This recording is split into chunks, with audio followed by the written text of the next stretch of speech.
அதிமுக பொதுச் செயலாளர் ஜெயலலிதா இன்று ஆளுநர் ரோசையாவை சந்தித்து மீண்டும் ஆட்சி அமைக்க உரிமை கோருகிறார். இதுகுறித்து எமது செய்தியாளர் ராஜா தரும் கூடுதல் தகவல்களை கேட்கலாம்.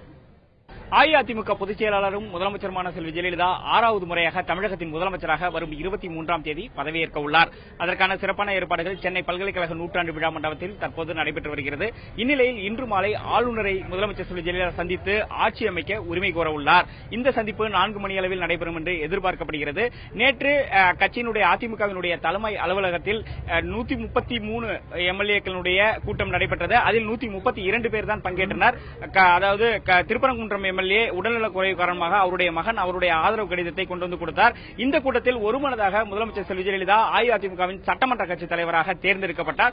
அந்த கடிதம் முதலமைச்சரிடம் நேற்றைய கட்சியினுடைய நிர்வாகிகள் கொடுத்துவிட்டனர். இந்நிலையில் இன்று மாலை ஆளுநரை சந்திக்கும் முதலமைச்சர் செல்வி ஜெயலலிதா அந்த கடிதத்தை, அதாவது ஆட்சி அமைப்பதற்கான உரிமை கோரும் கடிதத்தை, மீண்டும் அமைப்பதற்கான உரிமை கோரும் கடிதத்தை ஆளுநரிடம் கொடுக்கிறார். அதற்கு அடுத்தபடியாக அமைச்சரவை பட்டியலையும் அவர் அளிக்க உள்ளதாக கூறப்படுகிறது.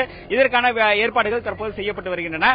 இந்நிலையில் முதலமைச்சர் பதவியேற்க உள்ள 23ஆம் தேதி முக்கிய பிரமுகர்கள் பல்வேறு பிரமுகர்கள் கலந்து கொள்வார் என்று எதிர்பார்க்கப்படுகிறது.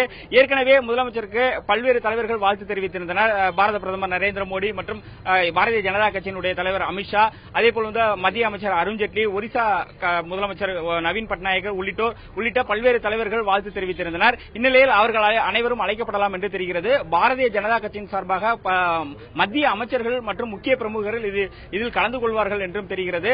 இதற்கான ஏற்பாடுகள் சென்னை பல்கலைக்கழக நூற்றாண்டு விழா மண்டபத்தில் நடைபெற்று வருகிறது.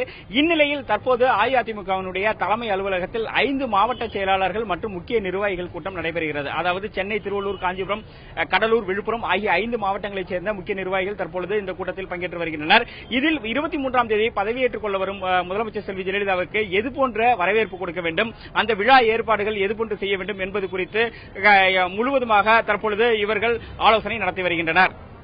தந்தி டிவி செய்திகளுக்காக ஒளிப்பதிவாளர் ஸ்ரீனிவாசுடன் எஸ் ராஜா.